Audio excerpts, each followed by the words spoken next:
Welcome back to a new video, guys. So last week there was a super booth here in Berlin, and of course I was talking to a lot of Bitwig users at the Bitwig super booth about Bitwig Studio. Wow, this was a sentence. And we are talking about why we love Bitwig Studio, and I was also talking to a lot of people that don't use Bitwig Studio or on the fence of switching to Bitwig Studio, and they are still using, I don't know, Ableton Live, Reaper, Cubase, or whatever people use these days. I have no idea why not everyone uses Bitwig Studio. I'm not biased at all. And I thought maybe it's a great idea to make a list or list reasons why you might want to use Bitwig Studio. What are the things people love about Bitwig Studio? So number one reason for me is the platform independency. Okay, you can use Bitwig Studio on Windows 10 or Windows 11, whatever. You can use it on Mac OS and you can use it on Linux. So it runs on all systems available on the market, also on ARM processors and the new Snapdragon thing, right? So everything is possible. Also, it's not just an attached feature like, oh yeah, we have some kind of outdated Linux build you can try out, but if you run into bugs, good luck. It's really a first-class citizen. Most of the developers, or some of the developers of Bitwig Studio themselves, run Bitwig on a Linux system. So it's really a first-class citizen. Also, if you have problems, you can call the support. You can mail the support if you have problems with Linux on, I don't know, Mint. I'm using here Mint and SteamOS, but you can also run it on Arch or Ubuntu or whatever people use these days. So it's really something that that works, and you can call the support for it. So it's not just something that they attach for marketing reasons. It's really a first-class citizen, and it runs on all systems. Also, the license you buy. So if you buy Bitwig Studio, you buy the license. You can run Bitwig Studio on all systems at the same time. So you have 3 activations kind of you can use, and you can also revoke these activations. So if you just don't want to use it on one system anymore, you can just revoke it and activate it somewhere else. So for me here, I run it basically on my main PC. I have it here on my older PC, which runs Mint. And if you want to, you can also activate it on your MacBook at the same time.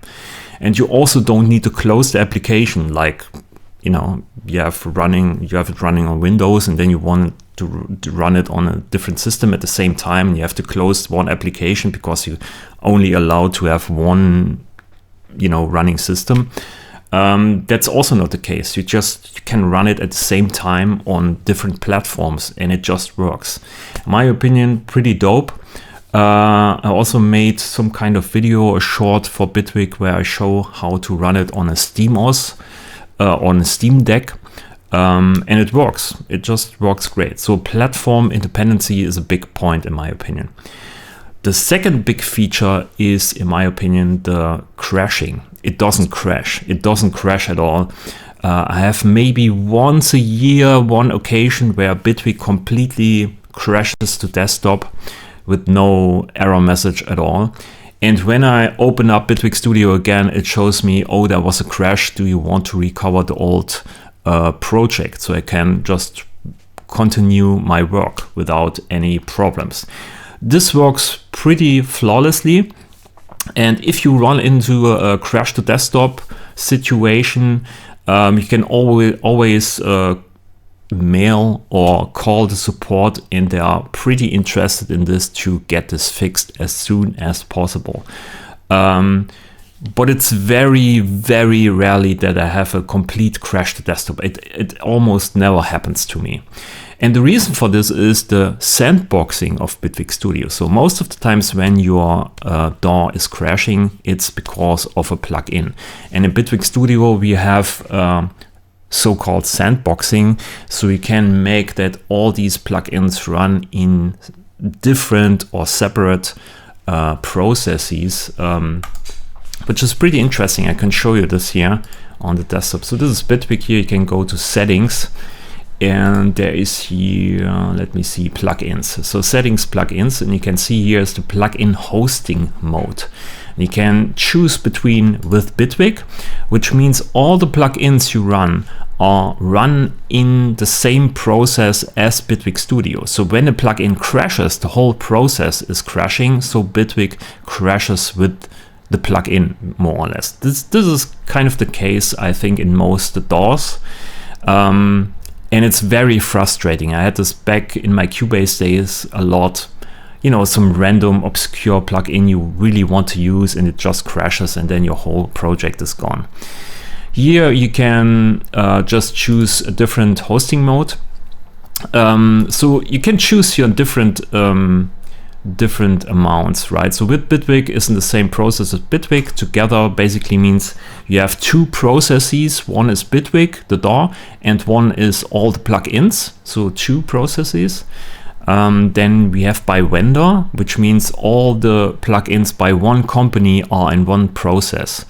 So if you run a Pro Q4, for instance, and another Pro Q4, or maybe what's the name, a saturator by FabFilter, they all share the same process. And if you run a different plugin by a different vendor, they have their own process, right? And then you have, of course, always Bitwig as a separate process. Then by plugin, this means you have the same plugin ID or the same plugin name, whatever. So all plugins have their own process, and if you run a different plugin, then they create a new process, more or less. Then we have individually here, and this is every instance of the same plugin ID of the same by different vendor has its own thing, its own process. But I choose here most of the times by plugin, and the reason for this is that you have sometimes plugins that communicate with each other. So let's imagine Pro Q4 can communicate to other Pro Q4 instances, or something by Voxengo I use a lot, and they also can drag in the audio information from other channels, or plugins like Isotope, Ozone. They also need to communicate with other instances of different channels to gather informations. So this is why I use this here. It's the best option for me, at least, and it makes sure that when plugins crash, Bitwig Studio stays stable. I can't show you this here, but I don't know how to make a crash here with a plugin. But when a plugin crashes, it shows you here basically two buttons, reload or something, and then reload only this plugin, or reload all plugins from the same vendor when they, crash together. Or you can then just replace it here with another plugin if you want to get rid of it, or you can just save the project. But it just crashes this plugin when it crashes. Very nice feature, in my opinion. Should be standard in every DAW. In Bitwig it is from version 1.0, and it works flawlessly. So while we are here at Bitwig at the moment, I can show you also the third reason why I think Bitwig Studio is great, and this is of course the modulation system. This was introduced in Bitwig Studio 2.0, and we had kind of this before in 1.0. It was a bit, not that nice on the GUI side. So here, this is a synthesizer or device in Bitwig Studio. We can also use something different, but I show you this on the polymer here, and you can see we have here an envelope, amplitude envelope, and here a filter envelope, which is cool. And maybe you can say this is already a modulator, but we can attach as many modulators as we want on this device.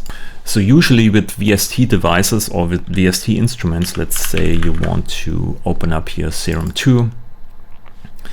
There's an update. We have down here modulation system. You have this in all kinds of synthesizers. You have an envelope here, 3, 4, a bunch of LFOs, and they are kind of predefined, and you have like 5 or maybe 6 LFOs. I don't know. I think you can make more here.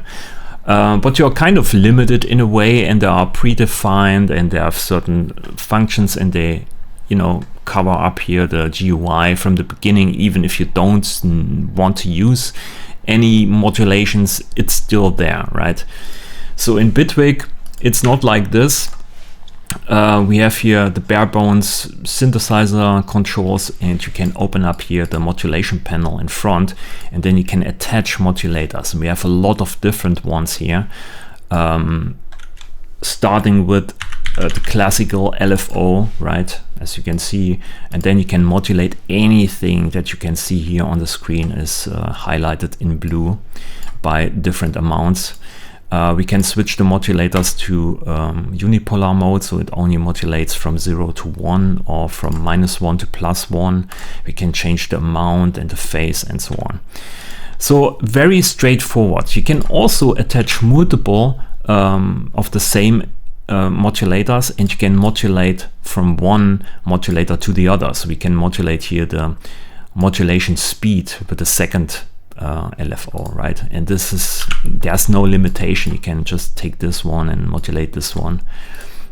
You can go from this one then back to this one and modulate this. So you have also feedback modulation in a way. There's maybe a latency between that. I'm not really sure, but you know, for modulation, it's okay in my opinion. So here we modulate this modulator, or this modulator with this modulator, and this modulator is modulated by this modulator, and then we modulate this modulator with this modulator. So we can modulate everything. So there's no limitation to that, right? And yeah, you can modulate all the things inside of this device here. If you want, we can also rearrange this here a bit more, which is cool. But we can also nest devices. So you can say, instead of adding here, I don't know, a delay plus here after the device, which makes it impossible here to actually use the signal and modulate this delay.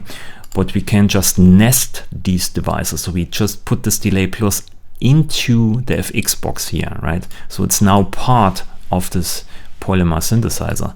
It's kind of a child, right? This is the parent device, and then we have here the child device.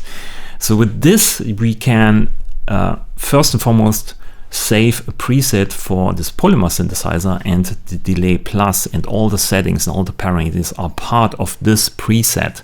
So you can make a whole bunch of connected devices and just save one preset for the parent device, and everything below it is part of this preset. But now we can also use the modulation system here and modulate things inside of delay plus from the parent device, from this Polymer synthesizer, right? We can now say here, oh, we want to change the delay time with this, right? And it modulates this. And this is kind of how I like to make music. And this is also the reason why I can't switch to any other DAW from Bitwig Studio, because I'm so used to attaching whatever I want to a device at any time with no limitations and just modulate everything and create sounds. This is so powerful, I can't go back to anything else. And I know they added modulators in Cubase, and they added some kind of modulator modules in Ableton Live.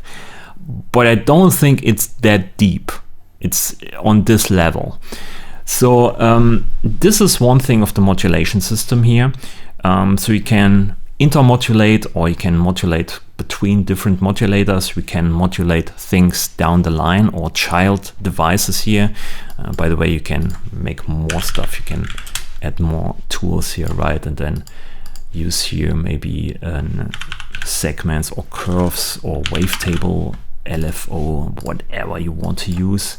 And then modulate here the tool down there, right? Only downside is you can't modulate up. So if you want to use an LFO here and you want to modulate something at the parent device, that's not possible, right? Another thing that they added is the problem when you have a synthesizer here and maybe you have, I don't know, a compressor after the device, so not inside. It's not a child device, it's not a hierarchy or not nested. They added now track modulators. So you can open up here the same panel that you opened up on the device. You can also open up on the track itself, and then you can attach these modulators to the track and then modulate everything that's inside of this chain. So we can modulate here the compressor, even though it's not a child of the polymer synthesizer, it's now a child of the track, right? So we can use here the track modulators. And then at some point they're also introduced for the project modulators, so we can use a random LFO here, right? And then we can modulate something on track 1, or the panning on, it's not the panning, it's the volume knob here, the volume fader of this track with the random mod, because it's attached to the project, and everything below the project is of course a child, so it's nested. So we can modulate all the tracks, we can modulate the panning, we can also modulate here the synthesizer on this track. We can also modulate on another track here a tool device with the same LFO or with the same random LFO, right? So this is the project modulator.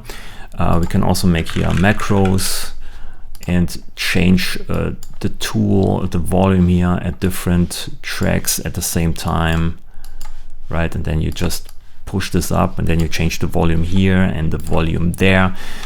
So no limitations to modulations. You can add everything you can dream of, and the only limit is your CPU or GPU.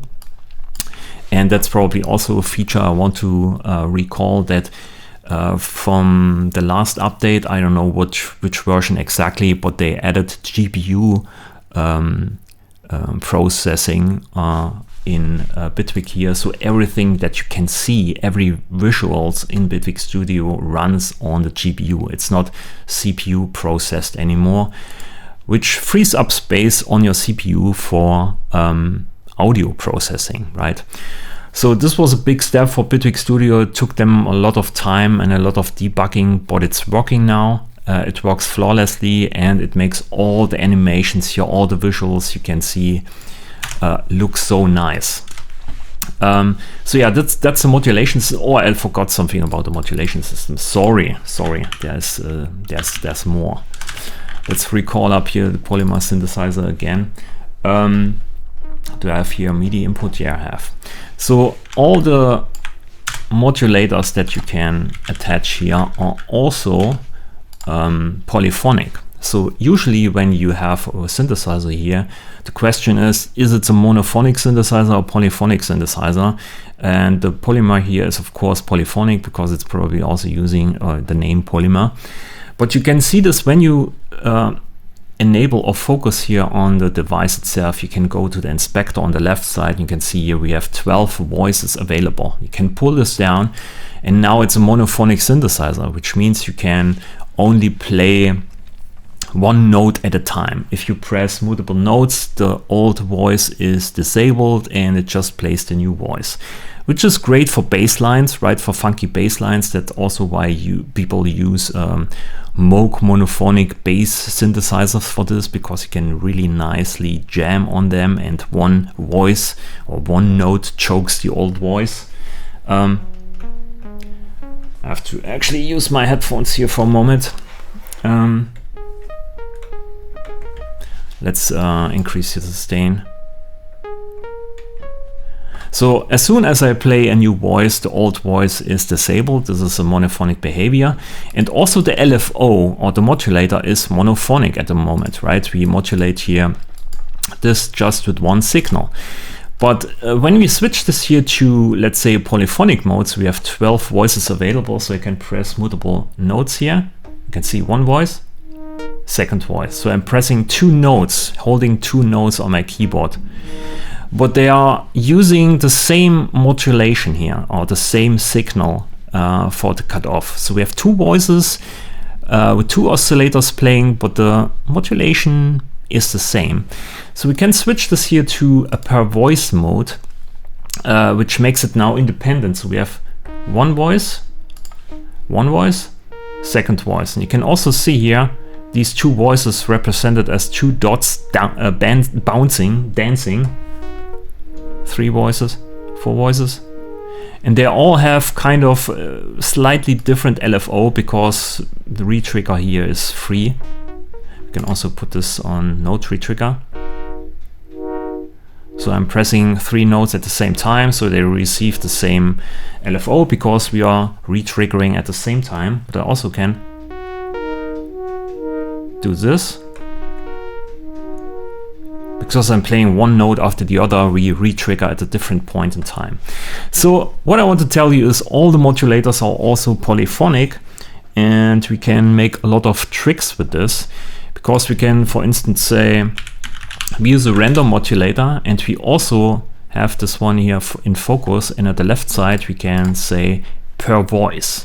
So now we have a random value, a different random value, a different seed for every voice. Also can see this here with the dots, and we probably also want to use here slight modulation.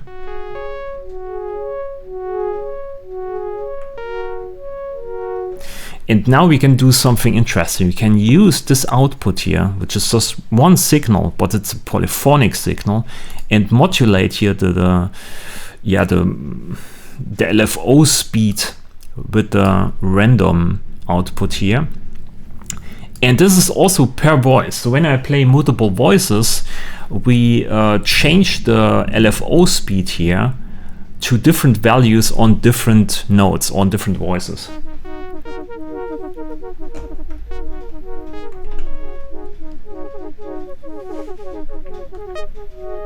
Right?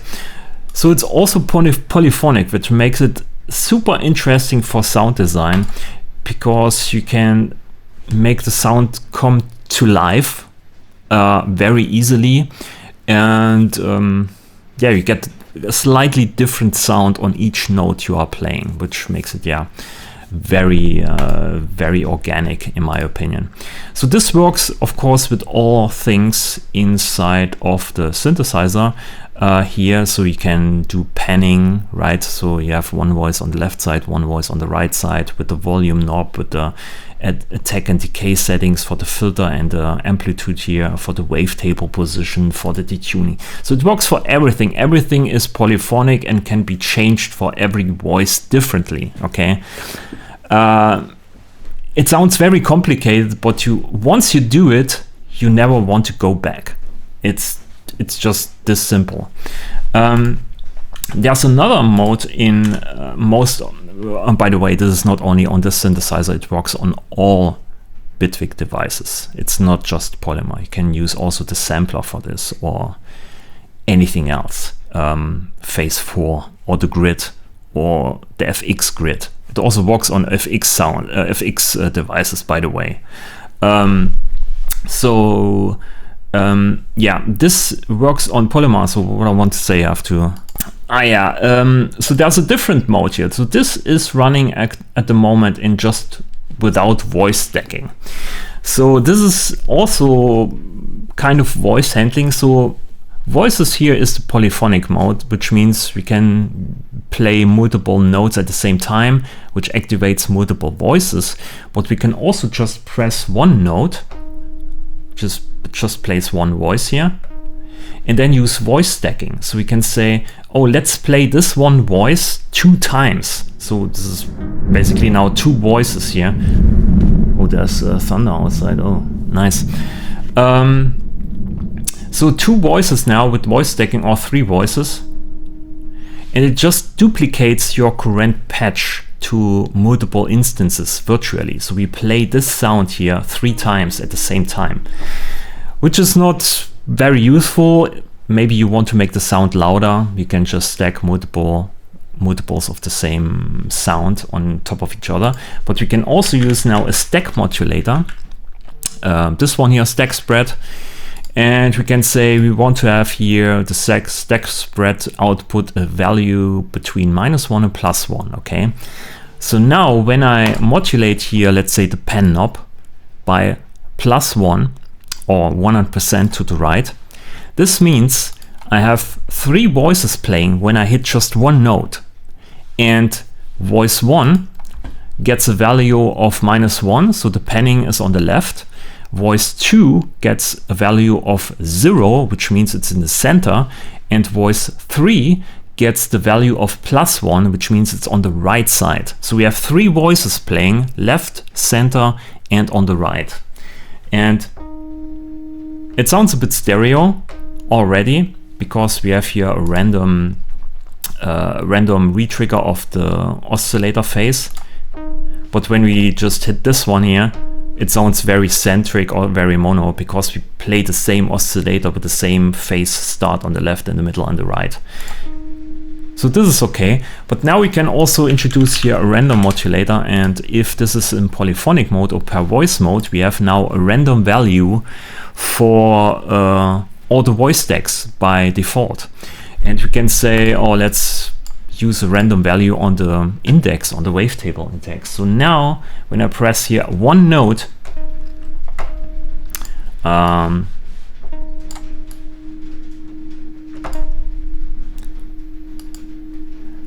left side, the middle, or the center, and the right side get a different wavetable position here, and it makes it very wide, very stereo-ish, and you can go crazy with this. We have here this stack modulator, which features a lot of different things. We can also go this to randomize here, so we have every time we press a key, we get a random value. There's also here what's it called, voice control. So you can see we have here 3 dots we can choose from to modulate, so we can make specific changes to each voice. Say the middle voice here maybe opens up the filter, or the right side, which is the right panning, or is panned to the right side, we can open up the filter, right? So you can be very specific about what you want to modulate or where you want to differ on different voices, just with this simple trick here. So the modulation system is very, very limitless, very powerful, and very easy to get. Once you get the hang of it, how it works, you never want to go back. You can modulate the device, you can modulate VST instruments, you can modulate clap plugins, you can modulate audio effects, and you can save everything as a preset and recall it later.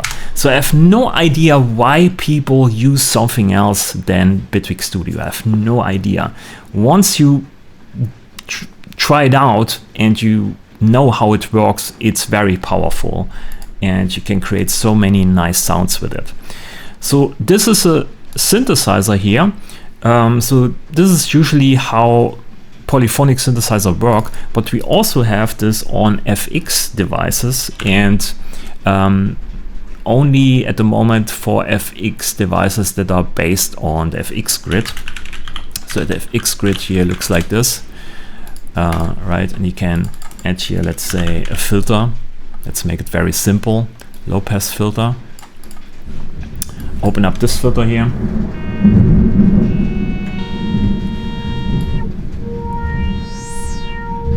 So this device here, this audio FX device, is not attached to the synthesizer at all. But we can select here the FX grid and go to the left side and can say we want to use voice stacking, or also we want to use this effect polyphonically. So this means this audio effect receives also MIDI information or note information from my keyboard, right? And it changes the filter type here based on my keyboard input. You can see here the pre-chord is active, and it changed basically here the frequency to the frequency of the note I'm pressing. So maybe use here SVF, so we have a bandpass filter. So you can, so you have key tracking with the audio effect. It's so funny because it's so, I mean, if I had this in the early 2000s, I would go crazy. So what you can do now is here we can use a noise source from the synthesizer, right? Noise, and in the audio effect here, we don't want to use here the keyboard input. but we use a pitch input. Let's say this one here. So we say C3, right? So we activate this, which means this filter here, this position is always exactly on the frequency of C3. Pretty straightforward. But then we can say, oh, let's actually use multiple of this filter, right? So we use voice stacking here instead of polyphonic mode. We use your voice stacking. So let's use 16 different filters. So now we have 16 filters pointing at C3. And then we can say use a quantizer, because we want to stick to C major with this note. Even if I dial in here C#3, right, it points at D. So it's a pitch quantizer. So now we have here 16 voice stacks, and we use a stack modulator, stack spread modulator. And we go to value and we say increase by, let's say, 2 semitones. Let's type this in here on the left side, 2 semitones. Which means voice stack 1 is C3, voice stack 2 is D because it's 2 semitones higher. Voice stack 3 is E because it's also 2 semitones higher than D, and so on. So we have 16 different filters, and each filter points at a different key or note of the scale of C3, which is kind of a resonator now. Right, you can hear it. We just play in here some a noise bit. Maybe increase here the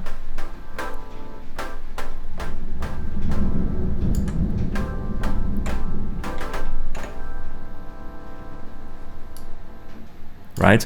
So with this you can make just an easy resonator or car plus strong or whatever you want to do. We can also say the higher you go in the voice stack, the higher we go in pitch with the frequency here. We can also decrease the loudness. So the higher you go in frequency, the lower you go in volume. Or the opposite, the upper frequencies are louder than the lower frequencies. Just with this voice stack modulator. So it's a very easy setup, but if you get the idea how voice stacks work, it's so easy and you can do more or less everything. We can also do something stupid like, let's say we have C3 here. We can also use a pitch in, which is the keyboard input. So I play different notes on the keyboard. And then I add here what we just did, C3, to the keyboard input. So we add this together. And now we have kind of a key tracked resonator.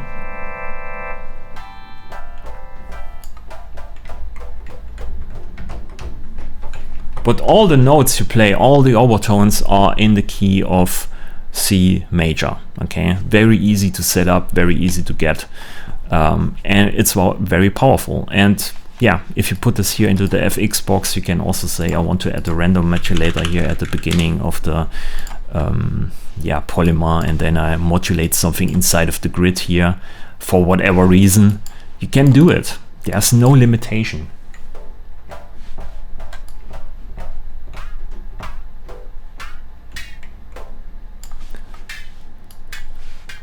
Oh, maybe I add here some kind of ADSR to keep the voice alive.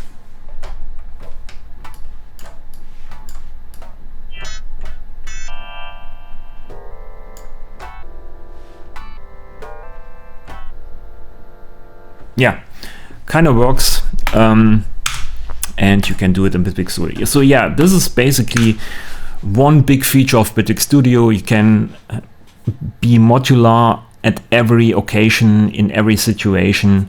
You can attach modulators as many as you want.